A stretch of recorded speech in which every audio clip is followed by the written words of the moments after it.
जय हिंद प्यारे साथियों। कैसे हो आप सब? बिल्कुल मस्त होंगे, स्वस्थ होंगे। यू विक्टर ज्ञान यूट्यूब चैनल पर आप सभी का बहुत बहुत स्वागत है। बिहार विधानसभा सचिवालय से वैकेंसी निकली हुई है अलग अलग पदों पर। और अब एक सबसे बड़ा कन्फ्यूजन यही चल रहा है कि आखिरकार इसका एग्ज़ाम कब तक होगा।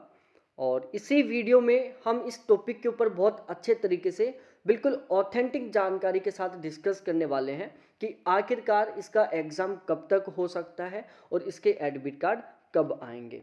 देखो, बिहार विधानसभा सचिवालय से ये जो वैकेंसी निकली हुई है, इसके पहले ऑलरेडी फॉर्म भरे जा चुके थे, लेकिन अब भी थोड़े दिन पहले इसका दोबारा से पोर्टल को ओपन किया गया है और दोबारा से फॉर्म अप्लाई करवाया गया है। अब बहुत सारे ऐसे कैंडिडेट थे जिन्होंने पिछली बार जब ये फॉर्म भरे गए थे उस दौरान फॉर्म अप्लाई नहीं किया था और उन्होंने अब पहली बार फॉर्म अप्लाई किया है।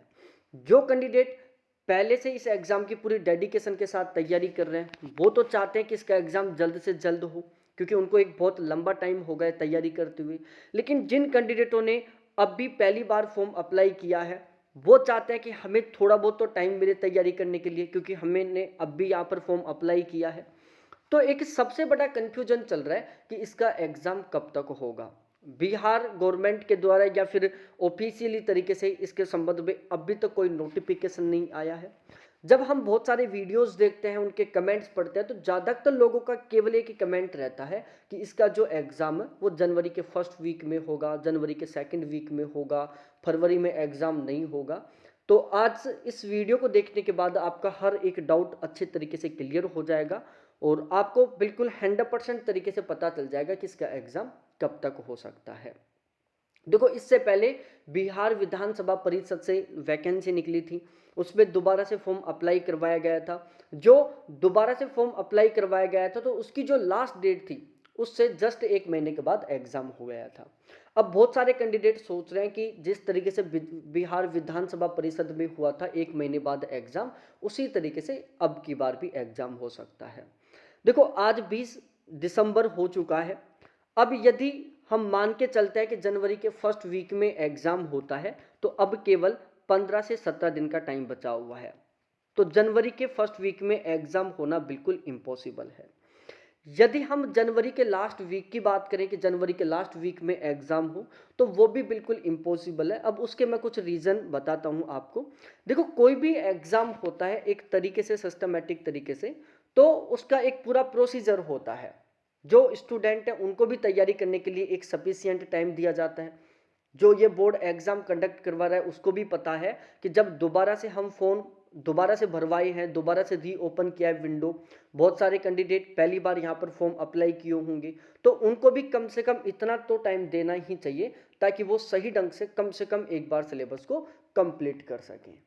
तो ये जो एग्ज़ाम है, मैं पहले भी यही बता रहा था, आज भी यही बता रहा हूँ, या तो फरवरी के लास्ट वीक में होगा, ठीक है, या फिर मार्च के फर्स्ट वीक में होगा। जनवरी में इस एग्ज़ाम के कहीं पर किसी तरीके से कोई होने के चांस नहीं है। अब बहुत सारे कैंडिडेट ये बोल रहे हैं कि फरवरी में तो यहाँ पर बिहार में बोर्ड के एग्ज़ाम स्टार्ट हो जाते हैं। देखो, बोर्ड के एग्ज़ामों का इस एग्ज़ाम के ऊपर बहुत बड़ा फर्क नहीं पड़ने वाला। यदि बोर्ड चाहेगा तो बहुत आसानी से दोनों एग्ज़ामों को भी वो करवा सकता है। बोर्ड के एग्ज़ाम भी चलते रहेंगे और ये बिहार विधानसभा सचिवालय का एग्ज़ाम भी होता रहेगा, क्योंकि ऐसे तो है नहीं कि केवल लिमिटेड सेंटर हैं या फिर सारी चीज़ें, चाहे तो सही ढंग से वो मैनेज कर सकते हैं। बाकी जनवरी महीने में इस एग्ज़ाम का होने का कोई भी चांस नहीं है। एग्ज़ाम या तो फरवरी के लास्ट में होगा या फिर मार्च के फर्स्ट में होगा। अब बहुत सारे कैंडिडेट हैं जो कमेंट सेक्शन में कमेंट कर देते हैं कि एग्ज़ाम जनवरी के फर्स्ट वीक में होगा या जनवरी में होगा। अब जो कैंडिडेट अभी पहली बार फॉर्म अप्लाई किए ना, वो उस कमेंट को पढ़ते हैं तो वो डिमोटिवेट हो जाते हैं, क्योंकि उनको लगता है कि यार जनवरी में एग्ज़ाम हुआ तो हमें तो बड़ी मुश्किल से 20, 25, 30 दिन की तैयारी करने का मौका मिलेगा और 30 दिन की तैयारी से हमारा यहाँ पर सिलेक्शन होगा नहीं। तो वो थोड़े से हताश हो जाते हैं, डिमोटिवेट हो जाते हैं और अपनी पढ़ाई को थोड़ा डिस्टर्ब कर देते हैं या कम कर देते हैं। ध्यान रखना, यहाँ पर बहुत सारे जो स्टूडेंट हैं ना, वो गेम खेलते हैं। जैसे कोई कैंडिडेट है जो पिछले टाइम से बिल्कुल सीरियसली तरीके से इसकी तैयारी में लगा हुआ है, उसने एक कमेंट कर दिया कि एग्ज़ाम जनवरी के फर्स्ट वीक में होगा और आप उस कमेंट को पढ़कर क्या हो गए, डिस्टर्ब हो गए, आप डिमोटिवेट हो गए, आप ये सोचने लग गए कि यार बहुत कम टाइम बचेगा, हम तैयारी नहीं करते, हम तो किसी दूसरे एग्जाम की तैयारी करते हैं। तो यदि आप तैयारी नहीं करते हो तो इससे उस कैंडिडेट को बहुत बड़ा बेनिफिट मिलेगा जो पहले सीरियसली तरीके से तैयारी कर रहा है, ठीक है ना। तो ये जो अलग अलग लोग कमेंट्स कर रहे हैं उन कमेंटों पर आप फोकस मत करो। आप ये ध्यान रखो कि एग्जाम फरवरी के लास्ट वीक में होगा और आप यदि चाहो तो बहुत अच्छे तरीके से तैयारी कर सकते हो। आपको लगभग 50 से 60 दिन का टाइम मिलने वाला है। आपने पहले कितना पढ़ा था कोई मायना नहीं रखता।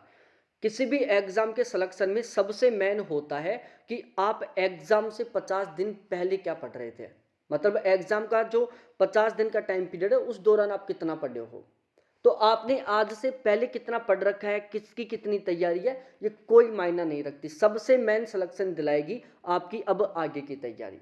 तो यदि आप अब बचे हुए टाइम में जबरदस्त तरीके से तैयारी करते हो, पूरे मोटिवेशन के साथ, पूरी एनर्जी के साथ सही ढंग से तैयारी करते हो, तो आप बहुत आसानी से यहाँ पर सिलेक्शन ले सकते हो। और आपको ये कमेंट पढ़कर बिल्कुल भी डिमोटिवेट मत नहीं होना है। बहुत सारे लोग कमेंट करते हैं कि एग्जाम जनवरी में होगा, वो होगा। भाई वो लोग गेम खेल रहे हैं, वो लोग आपको पागल बना रहे हैं, क्योंकि वो बहुत पहले से सीरियसली तरीके से इस एग्जाम की तैयारी कर रहे हैं। वो चाहते हैं कि बहुत ज़्यादा कंपटीशन ना बढ़े, और जब आप तैयारी नहीं करोगे सीरियसली तरीके से तो जाहिर सी बात है कंपटीशन कम होगा, और यदि आप सीरियसली तरीके से तैयारी करोगे तो कंपटीशन बढ़ेगा।